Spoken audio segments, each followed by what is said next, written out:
پی جے صاحب کوئی ایسی آپ کو جو میری انٹیل ہے میں آپ کے ساتھ شیئر کر لیتا ہوں. میری انفارمیشن یہ ہے کہ آئندہ آنے والے کچھ دنوں میں, یا let me put it this وے, آئندہ آنے والے کچھ ماہ میں, ویسے ہی سوال تو بنتا ہے ایمبیسڈر صاحب کے لیے, لیکن میں آپ کو کر رہا اس لیے ہوں کہ ذرا آپ تھوڑا سا اپنی اوپینین دے دیجئے.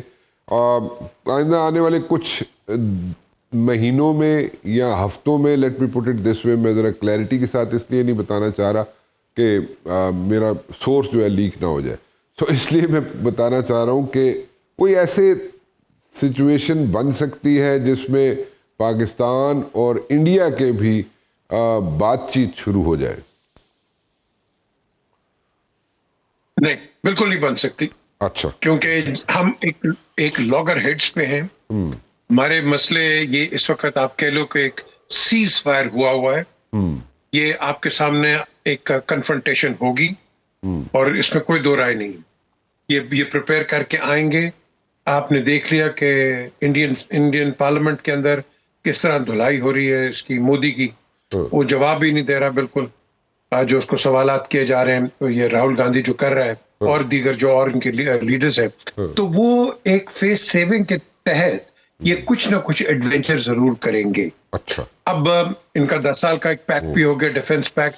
ادھر سے آپ کا جو ٹرمپ ہے وہ پاکستان کو کہتا ہے my favourite field marshal, my favourite prime minister, اور دوسری سائڈ سے ڈیفنس پیکٹ تیار کر رہا ہے. تو یہ ایک ان کی ایک انٹرنل ایک گیم ہے جو کہ یہاں پیسیفیکیشن ہے اور وہاں امامیشن ہے. اب یہاں جو چیز ہے, یہ سر کریک پہ کیا کر رہے ہیں, ایک ایکسرسائز کر رہے ہیں which I wouldn't be worried about it because ہماری جو آرم فورسز ہیں they're already prepared for it. ہم بھی کرتے ہیں, یہ بھی کرتے ہیں, کریں. So there is no concern on that. But the question is کہ کیا will this peace last? No, I don't think so. آپ کا یہ فرنٹ بھی نہیں ہوگا اور یہ جو افغان کا فرنٹ ہے یہ بھی نہیں ہے. اس کے اندر کئی فیکشنز ہیں. آپ بات کرتے ہیں, آپ کس سے کر رہے ہیں؟ ان لوگوں سے کر رہے ہیں جو کہ خود ایک ریزسٹنس موومنٹ لے کے چلے تھے, فرام مجاہدین انٹو طالبان, طالب علم. کہ آر دے ورکنگ ایز طالب علم یا are they working as a resistance against their own people? یہ تو ایک الیجٹمیٹ گورنمنٹ ہے افغانستان کے اندر. They are not elected. انہوں نے تو قبضہ کیا ہوا ہے.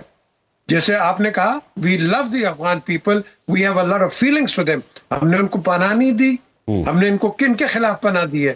دہشت گردوں کے. آج یہ ہمارے ساتھ لڑ رہے ہیں. سو بیسکلی ان کے ساتھ بھی آپ بات نہیں کر سکتے ہیں. کیوں؟ کیونکہ جب تک یہ ایک سٹیٹمنٹ ریٹریکٹ نہیں کریں گے. اگر آپ کو یاد ہو کہ متقی جو ہے ان کا foreign minister, after Moscow he went to India جا کے آل آف اے سڈن ایک نیا شوشہ جو کہ پرانا چھوڑا ہوا تھا دوبارہ ریوائیو کر رہے ہیں کہ Durand line is at Attock. Okay, اب یہ جو نیا شوشہ شروع کیا ہے, what are they doing? Because India started a proxy through these Talibans to confront Pakistan. اور پھر آپ نے یہ ایڈونچر بھی دیکھ لیا. So basically they are playing in the hands of the Indians کہ یہاں بھی ایک فرنٹ کھولے اور ادھر بھی کھولے. But as جس طرح شمشاد صاحب بھی کہہ رہے ہیں اور جنرل صاحب نے بات کی, دیکھو we want peace. لیکن peace not on others terms. ہمیں جو بھی پیس چاہیے بائیلیٹرلز چاہیے, بائیلیٹرل ایک نیگوسیشنز کے ساتھ. اگر کوئی آپ کو کہتا ہے کہ ان کی کنڈیشنز پہ نہیں, وہ تو کنڈیشنز فلفل ہی نہیں کر رہے. میری اوپینین یہ ہے I would have never gone to Qatar, I would have never gone to Turkey. Direct ان سے بات کرو بھائی. یہ قطر اور ٹرکی ٹھیک ہے, very nice of them, but ہمارا جو کنفرنٹیشن ہے that is with these people. ہم نے ان کے ساتھ بیٹھ کے بات کرنی ہے کیونکہ ان کا تو ٹرسٹ فیکٹر ہے ہی کوئی نہیں ہے. ٹرسٹ ڈیفیسٹ اتنا ہے کہ 21 میں جب یہ آتے ہیں اور بڑے بڑے وعدے کرتے ہیں کہ ہم چینج ہیں, عورتوں کو ان کی ہیومن رائٹس ملیں گے, کیا کیا انہوں نے؟ بچوں کو بند کر کے رکھ دیا ہے. ان کی جو ڈومیسٹک انفراسٹرکچر ہے it is totally non existent. تو یہ آگے پروڈکٹ تیار کر کے رکھیں گے. یہ تو وہی پروڈکٹ ان کا ہوگا جو کہ اب چل رہا ہے. So basically Afghanistan is going down ہل بیکاز آپ کا جو 15 سے 20 سال کا بچہ بچی ہے اس کو انہوں نے انڈوکٹرینٹ کیا ہوا ہے. تو مجھے بتائیں what is the future of Afghanistan? So ان کے بڑے اور بھی فیکٹرز ہیں جن کے اندر we need to be talking more intensely in this. تو پی جے صاحب جیسے جنرل صاحب کہہ رہے ہیں کہ یہ جو سارا جو اس وقت ہوا ہے جو سیز فائر ہے that's temporary, and it cannot last long. Do you agree with this? I totally agree with it,